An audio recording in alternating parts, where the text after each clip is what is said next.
This is the matter of Prater versus Thomas, case number 26-00823 DC. We're here on the plaintiff, Ms. Prater's motion for a temporary order present in the virtual courtroom. We have both parties as well as attorney Kylie Cowell on behalf of the plaintiff. Ms. Cowell. Good morning, Your Honor. Good Um, morning. I am new to this case, but I will let the my client's pleadings speak for themselves. She has not seen her child since mid-January at this point. Christmas Eve, Sir, exactly. sir, we have rules we have to follow. I know you're not an attorney. I'll give you an opportunity to speak, but you don't interrupt other people. All right? It's not your turn yet. Okay, Ms. Cowell. Thank you. So she has not seen her child for months at this point. She does have a stable living position as of right now, and expects to stay in that spot. Um, Defendant has completely blocked my client from all communications at this point. He will occasionally unblock her to say some uh, little jabs, but that's about it. And then we'll block her again. Um, my client is simply asking for some parenting time.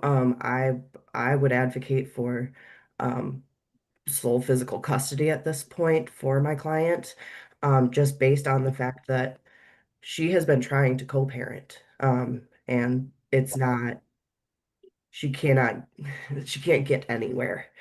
Um, so at this point, we would ask that the child is returned to her immediately.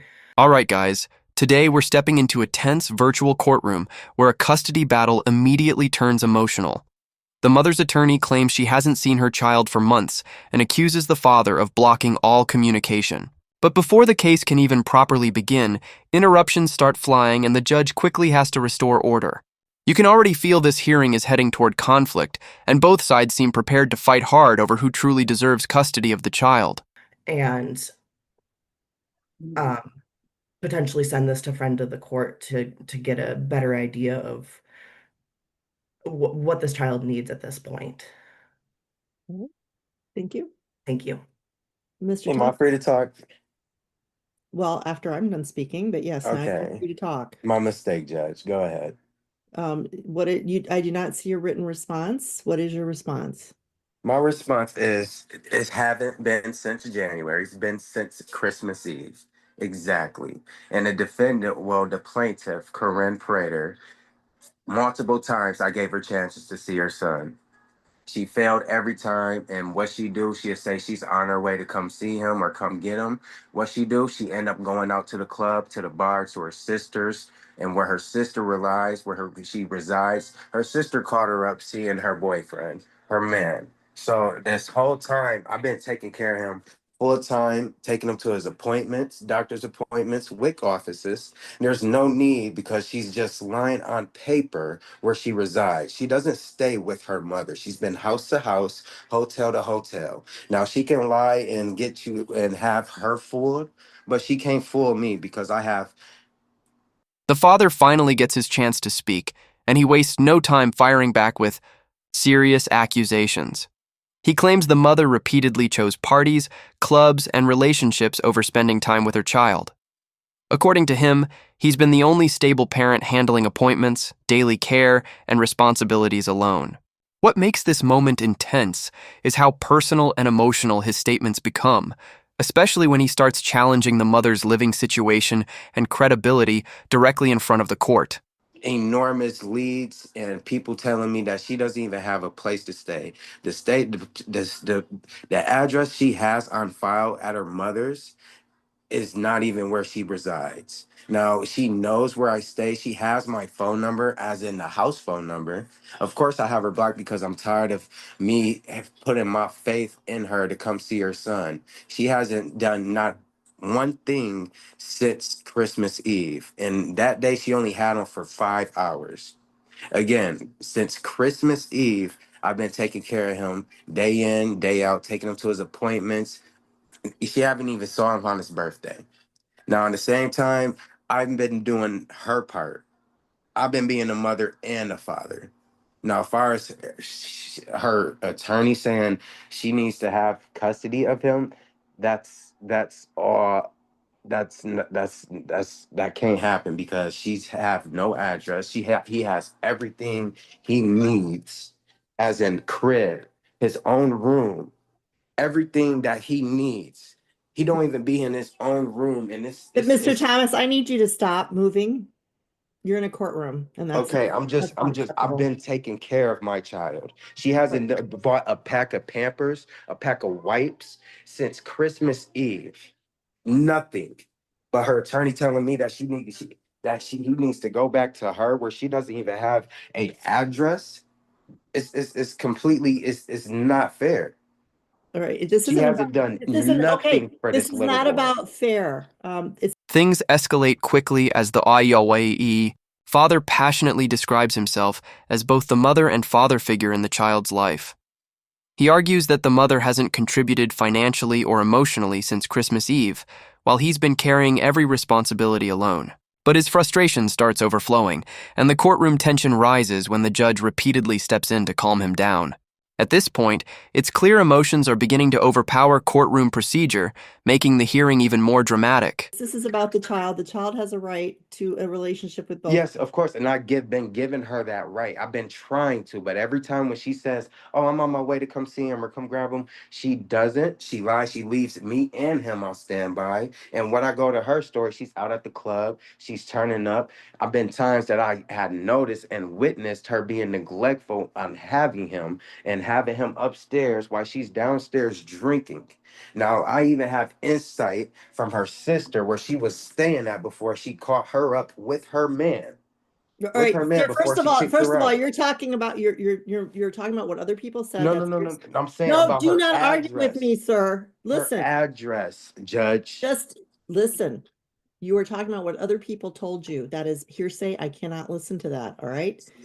That's I number got one. screenshots. I mean, I didn't think I had to do all of that just to tell you guys what's going on, but I have Well, Mr. screenshots. Thomas, listen. It's really important to listen, okay? I know you're not an attorney, but I have to hold you to the same rules that I hold attorneys to, which is knowing the rules of evidence, the court rules, and how to proceed in court, all right? The judge suddenly shifts the entire tone of the hearing with a firm reminder that this case is about the child, not personal revenge between the parents.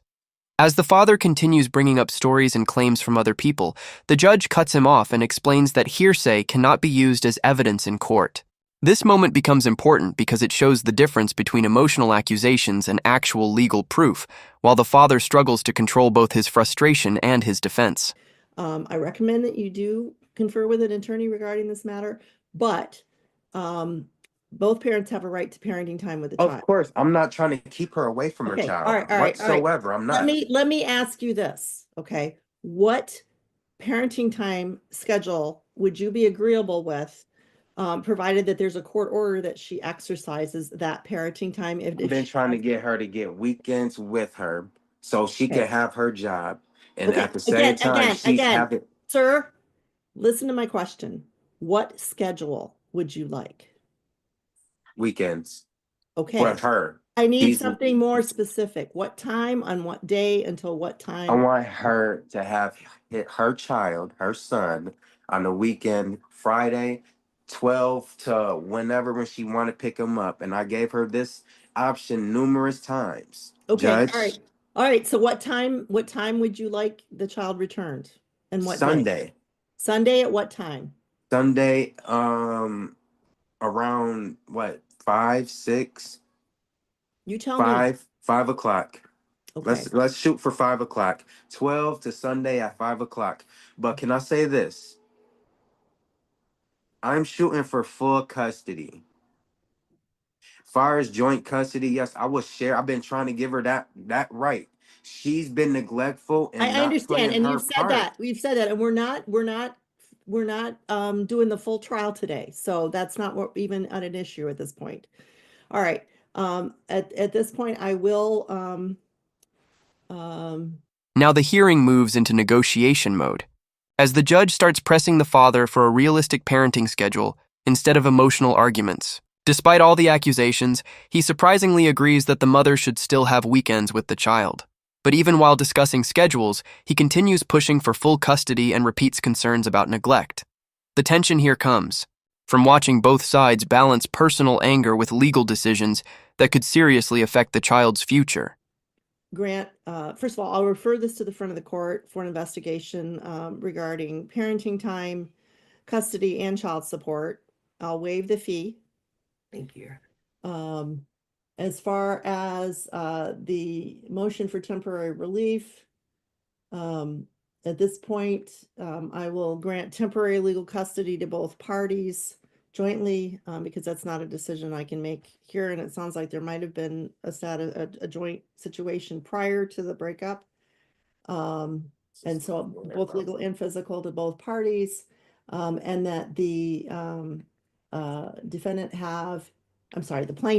plaintiff, Ms. Prater, have parenting time every weekend from Friday at noon until Sunday at 5, pending the front of the court investigation and recommendation. Do we have a safe place for exchanges? Where would you propose? I would propose going outside, downstairs. Everywhere is a safe. There's not no unsafe place. Okay, But please all right, investigate Mr. her Thomas, hold address. on. I wasn't asking you, okay? Ms. Cowell.